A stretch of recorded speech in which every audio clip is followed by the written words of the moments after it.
Islanders, sharing is caring. Amanda and I have booked another cruise for 2025. We are formally going to share with you what that cruise is. We informally shared that cruise on our live show Sunday night, and a lady reached out to me and shared her reaction to our news. Wait until you hear what she has to say about our plans for cruising in 2025. I'm also going to share news with you from Carnival Cruise Line. As a family cruised on board, their daughter racked up a huge phone charge, calling the boyfriend, and the family wants a refund from Carnival Cruise Line. We're also going to discuss why Carnival Cruise Line has moved up the departure time for many cruise ships in 2025 and 2026. We all need some time in the islands.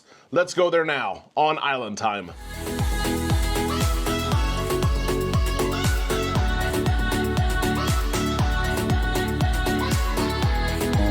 A big happy Tuesday to all you Islanders. We hope that you're having a great day. We certainly are right here on Island Time. I'm your host, Derek. Let's drop our anchors and take some time to relax in the islands together. It's tough for me to relax after this first story that I'm going to tell you about. Before I do that, I invite you to subscribe to the channel if you'd like to stay up to date with cruise news, vlogs, ship tours, things like that. Just hit the button, join the community, you got it. Let's talk about this new cruise Amanda and I booked. We do have 10 cruises booked in 2025. We will probably add one or two more throughout the year. But the cruise that we recently booked may be the cruise that I'm most excited about. We shared this on our Sunday live show. I'm sharing it with you now. Our plans for November are very heavy. November 9th is our group cruise on the MSC Seascape out of Galveston, 110 cabins plus, almost 300 people, and we still have available room if you're looking to go. November the 21st, we will get on the Carnival Vista out of Port Canaveral. We will stay on there for 8 days until November 29th, and this is when we add this new cruise. We wanted to maximize the airfare because we are flying 4 people all the way to Orlando. It's going to cost some money. We're wanting to maximize that money. So we decided to add a little side-by-side trip. We get off the Carnival Vista on November 29th, and Royal Caribbean's Star of the Seas, the newest, the biggest cruise ship in the world, sails November the 30th, and we're staying for that. We're going to sail a week on Royal Caribbean's Star of the Seas. We really wanted to take our boys on the Star of the Seas. We've wanted to take them on the Icon. Now we're going to take them on the Stars. We also took advantage of Royal Caribbean's Kids Sell Free Sale. The price was great, so we booked the cruise, and I shared it with all of you who watch our live show on Sundays. Everyone was excited. Everyone was like, hey, please record all kinds of content. We want to see the ship. It's going to be awesome. But there was one lady that reached out to me, and she wasn't so happy. She wasn't so thrilled. I won't share her name, but I will share what she said. She emailed me after the show, and she said, you should be ashamed of yourselves making the, and she put, quote unquote, wise choice to take your kids out of school for an entire week just to go on a cruise. Kids need to be in desk, their butts in chairs, so they can learn. I hope you will reconsider this decision and do what's best and what's right for your kiddos. I know better than what she's talking about, but it still bothered me. I lost sleep over it. I'll admit that. I should not have lost sleep over it, but we have taken our kids with us for years. Small trips, big trips. They've been to Europe twice. And honestly, the amount of cultural knowledge and cultural capital that they have. When commercials come on and they see the Colosseum, they see different bodies of water, they understand what a continent is versus what a country is at young ages. They know different cultures, different flags. One of my kids can name probably 50 flags around the world. And so for this person to take a poke at us and say you shouldn't take your kids out of school, which our kids really don't miss school hardly ever. But then to insinuate that the only way that they learn is while their butts are in the seats, that's never been true. And it's never been further from the truth in today's world. Our kids and us, we learn outside of the seats. Think about this. Apply this to adults. How often do we sit our butts in seats at schools? We don't. But do we continue to learn? We do. My kids have learned so much about the world around them, about society in general, about customs and cultural things and flags and national anthems and sports teams and all kinds of other things from traveling the world. And I fully intend on bringing my kids with me on this cruise. If that upsets you, I'm sorry. But I will commit to this. My kids will not miss any more school than they are supposed to miss. If they say the school says they can miss 6 days a semester, that's all they're going to miss. If that.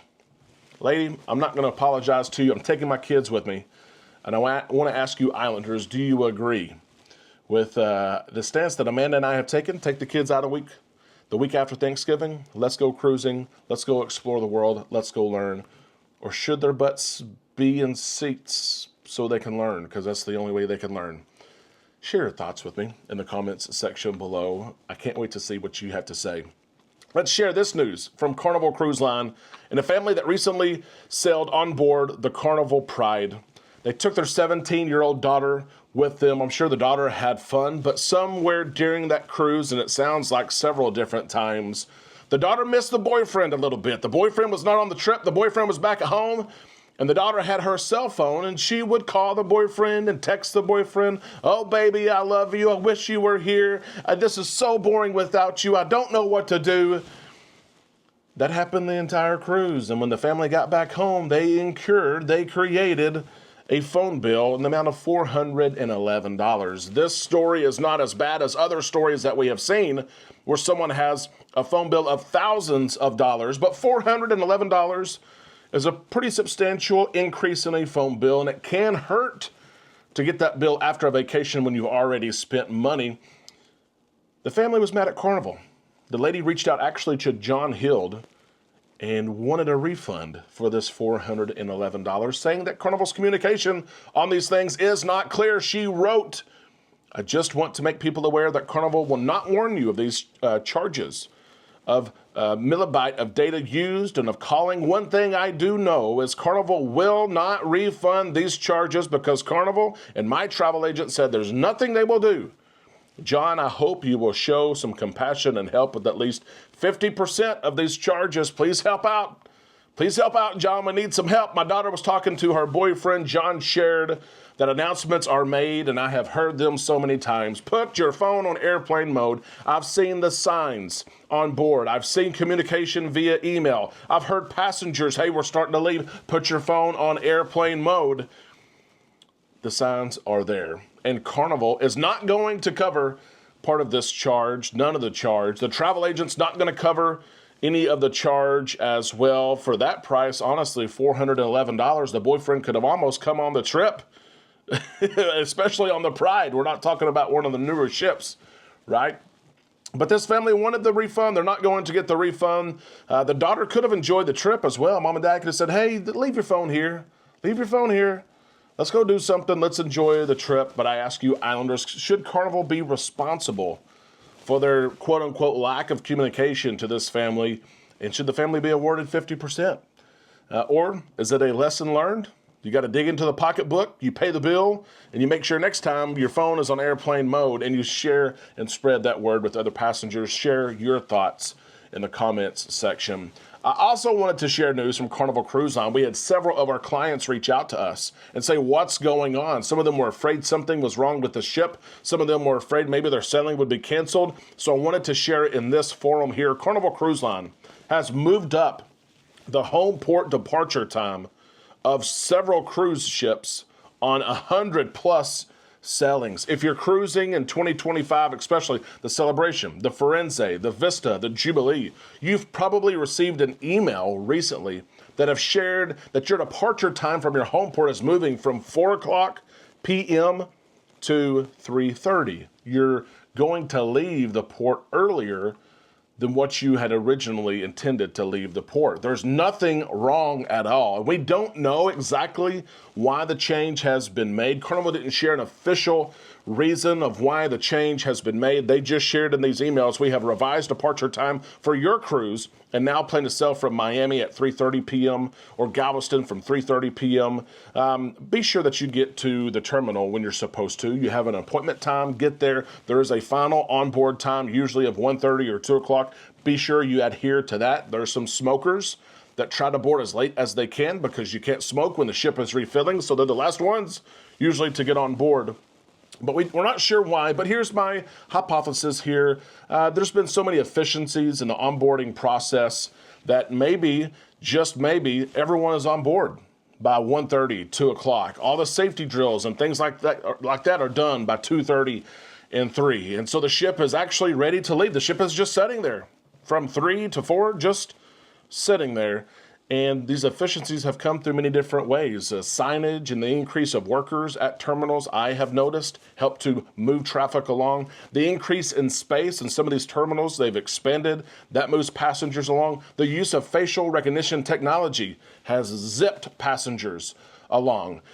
We cruised on board the Norwegian Getaway out of New Orleans over Thanksgiving, and I've never, ever been on a cruise ship faster. There's been efficiencies, most definitely. And I think that's the reason why cruise ships are saying, hey, we don't need to leave at 4 o'clock. Everyone's ready to go at 3.